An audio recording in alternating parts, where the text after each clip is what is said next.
আমাদের নেতা জনাব তারেক রহমান আজ থেকে 3 বছর আগে রাষ্ট্র সংস্কার অর্থাৎ দেশ পরিচালনার জন্য যে দফা, সেই দফাগুলো দেওয়া শুরু করেছিলেন। সর্বশেষ আমরা 31টি দফা দিয়েছি। আমরা যদি জনগণের ভোটে দেশ পরিচালনার দায়িত্ব পাই, এই 31 দফা প্রতিটি আমরা পালন করব। আপনাদের কাছে আমাদের 31 দফা পৌঁছানো হবে। বাংলাদেশের প্রতিটি নাগরিক, ছাত্রছাত্রী, প্রবীণ নবীন, প্রত্যেকটা মানুষের যার যার প্রয়োজন সেই 31 দফার ভিতরে আছে।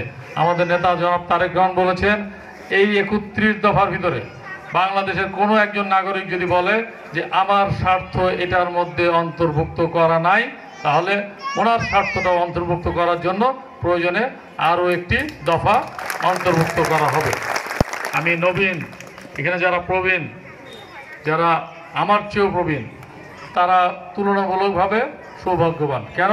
যে আমরা অতীতে 91 নির্বাচনে, 96 নির্বাচনে, 2001 সালের নির্বাচনে এবং 2008 সালের নির্বাচনে আংশিকভাবে হলেও আমরা আমাদের ইচ্ছা মতো ভোট প্রয়োগ করতে পেরেছি।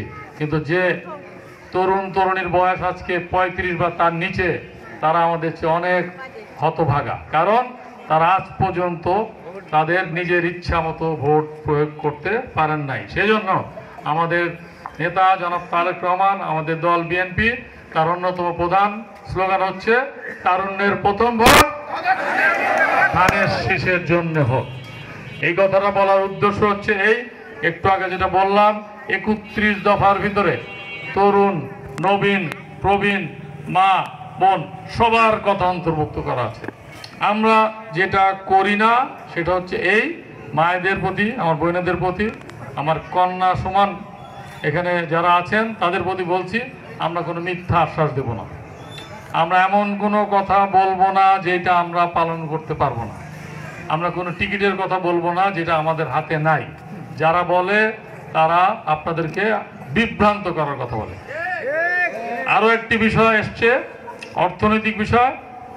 বলা হচ্ছে আমাদের যারা প্রধান প্রতিদ্বন্দ্বী জামাত ইসলামের সম্মানিত আমির সাহেব বলেছেন যে আমাদের মায়েদের মাত্র 5 ঘন্টা কাজ করতে হবে।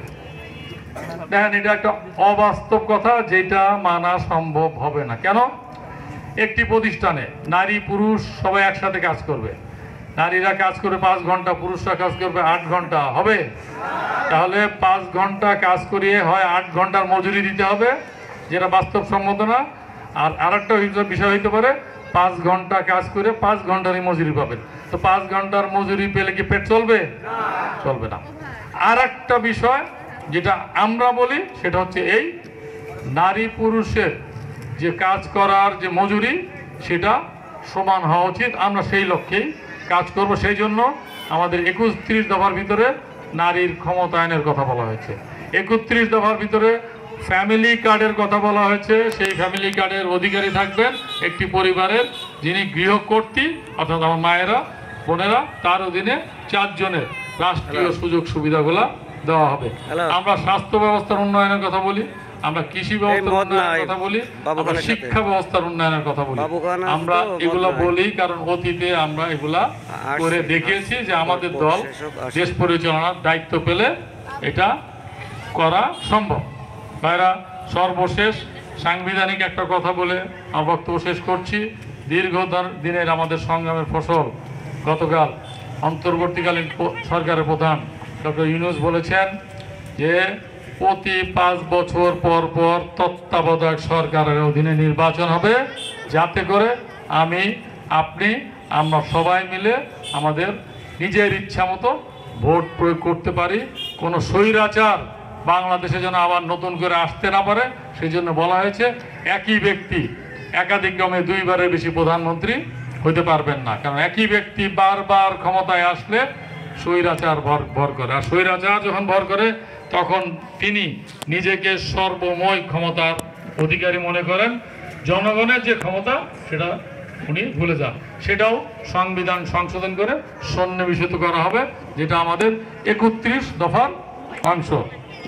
সম্মানিত ভাইরা, বোনেরা, আজকের এই পথসভায় আপনারা যারা এসছেন, এই সময় আপনাদের ব্যয় করে, আমি দৃঢ়ভাবে বিশ্বাস করি আপনারা ধানের শীষে বিশ্বাস করেন, শহীদ প্রেসিডেন্ট জিয়াউর রহমানের আদর্শে বিশ্বাস করেন, আমাদের মা জননী দেশনেত্রী বেগম খালেদা জিয়াকে ভালোবাসেন।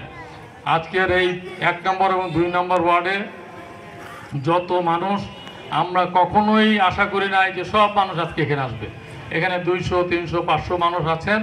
আপনাদের কাছে অনুরোধ, আপনারা শহীদ প্রেসিডেন্ট জিয়া রহমানের আদর্শে যারা বিশ্বাস করেন, আমাদের নেতার